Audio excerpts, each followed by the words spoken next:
When he reached to that spot, kana nga spot, no, he reached to that spot. I want you to understand, unsa man ka-difficult, ka-impossible, ang imong spot karon, imong situation karon, God will reach to your spot. His love will going to reach you. Jesus reached to that spot. Niabot siya, niabot sa ana nga lugar, ana nga sitwasyon. Nobody notices him, but Jesus did notice him. I want you to understand, nahuna siguro nimo, walay ni bili sa imo, walay ni tagad sa imo, walay nagpangga sa imo, but hey, the Lord valued you. He loves you. That's why He's reaching His love towards you. And His love is boundless. Regardless unsa ka kalayo o napalayo, kaya kakabuton sa gugma sa Ginoo.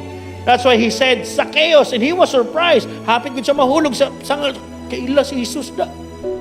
I want you to understand, Jesus did not only know your situation, He knows you. He knows you. Not just what you've done. No, it's amazing.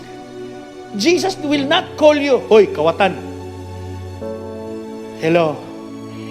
Jesus did not call us from the things that we have done, from the flaws, from our spot, from our dirt. But He called us by our name. When He reached to that spot, wala sa ingon kang Zacchaeus, makasasala. No. He said, Zacchaeus. He calls us by name. That's why He's calling you. Today, His love reaches you because He loves you.